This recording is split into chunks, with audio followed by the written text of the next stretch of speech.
it's your 3D Girl AB, and this is part 3 on how to make a 3D model for animation. So in the last video, we made the base for the grip, and in this video, we're going to make the base for the blade. So usually when making a 3D model, a 3D modeler usually uses a three-dimensional polygon primitive. So for example, in the last video, I used a cylinder. You can also, of course, use a cube or a sphere. There is another polygon primitive, which is a plane, which is of course two-dimensional, and I'm going to use a plane for the blade. I'm going to bring in a cube to show why I want to use a plane instead. So I'm going to press Shift A, go to Mesh, and I'm going to bring in a cube. I'm going to press S and make it smaller.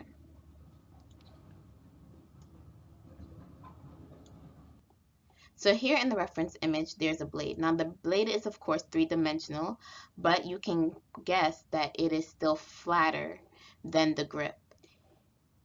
Now I can of course use a cube. I can press S and then Z,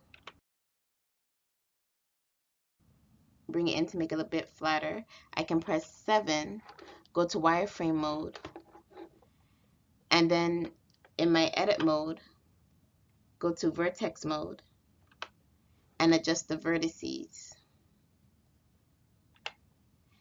Now, even though I can easily do this, the reason why when it comes to flatter objects, it's best to start off with a plane and then you can add dimension later, is that with wireframe mode, yes, you can see through it and you can make sure that you're grabbing the vertices and you know that you're grabbing the vertices to adjust it. Sometimes it's more clearer to not be in wireframe mode and to see the geometry. The problem is that when in Blender, when you grab onto a vertice, the vertice that's hidden behind it is not selected. That's in Blender. Now in Maya, you can select more than one vertex even if one vertex is hidden behind another as long as it's selected. However, of course, a 3D modeler is still human and can still make the mistake of not choosing all of the vertices. So it's easier to use a plane. You only need to select the vertex that is shown and then later add dimension to it. So I'm going to go back to my object mode. I'm going to delete. I'm going to press Shift A. I'm going to go to Mesh and I'm going to bring in a plane. I'm going to press S and bring it in some. I'm going to zoom in, move it about right here. I'm going to press S again, bring it in just a little bit. And now I'm going to go to my edit mode and I'm already in my vertex mode. So I'm going to do this part of the blade right here where it's a brownish gray, and then I'm going to work on the outer part later.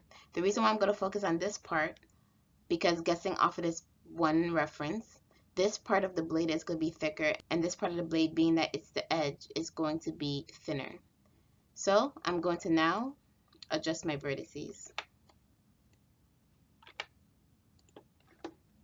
I'm pressing G to grab, and then I could just move it.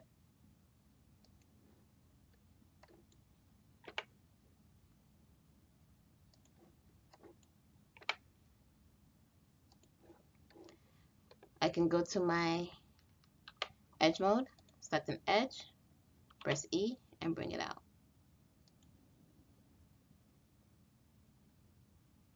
I can also press Ctrl R and add an edge loop in the center.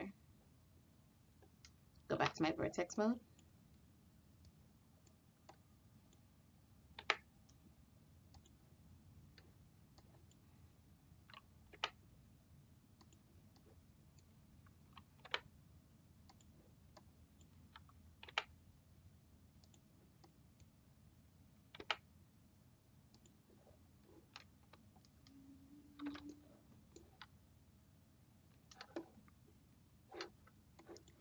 Now, as I said in the last video, you want to work with as little geometry as possible before adding more. So I'm actually going to bring this vertex right here for right now. Go to my edge mode, select this edge, press E, bring it out, and bring it to right here. Go back to my vertex mode.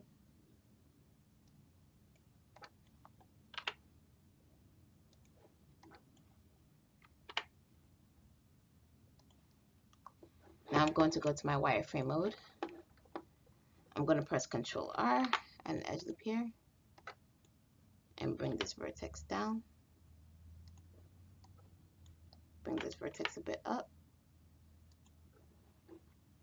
Control R, add a line right there, and adjust this vertex.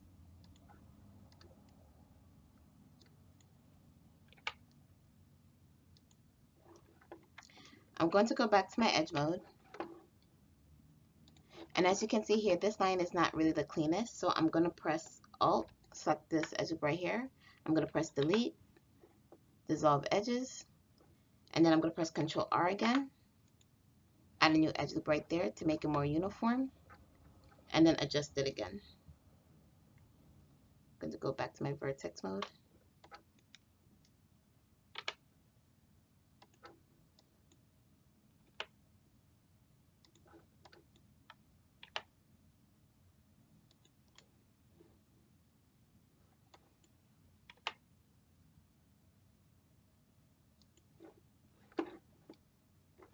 Going to see how it looks through wireframe.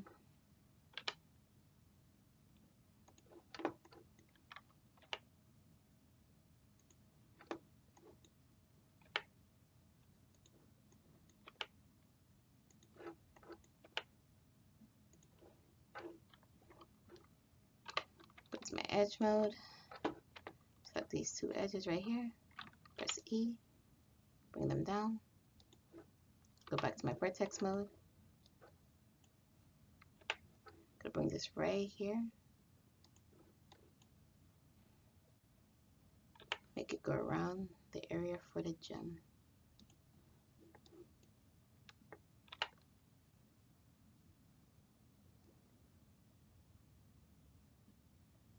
So I want it to go cleanly around the gem, so I'm going to go back to my edge mode, just like that edge. Press E, bring it out. Go back to my vertex mode.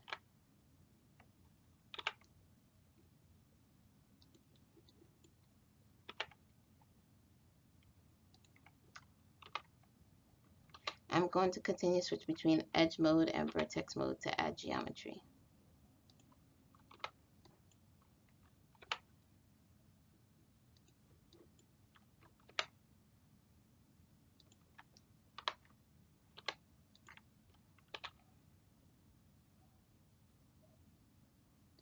And of course, I'm extruding along the way as I'm adding geometry. Also too, remember to save as you go along just in case Blender crashes.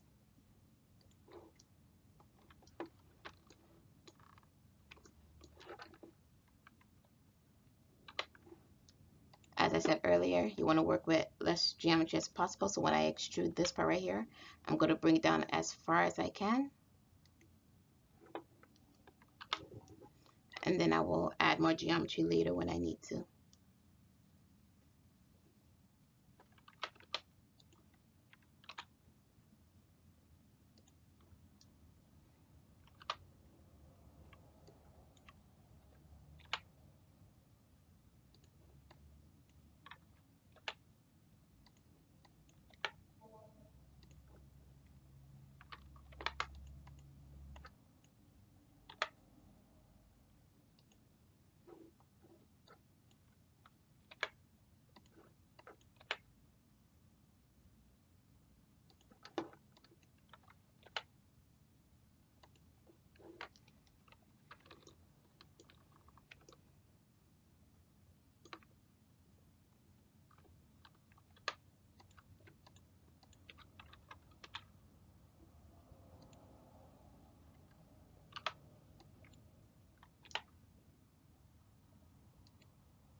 Now, remember to keep quads. This looks like a tri right here, but because of this vertex right here, it's actually still a quad.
Cleaning up the topology.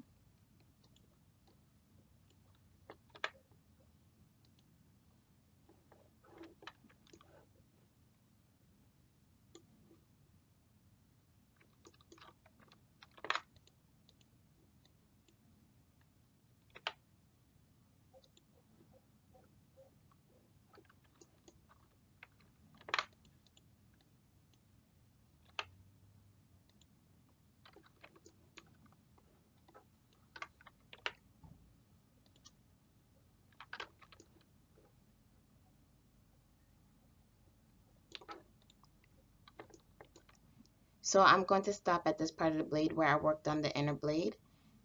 In the next video, I'm going to clean up the topology and continue working on the blade. Of course, before I do that,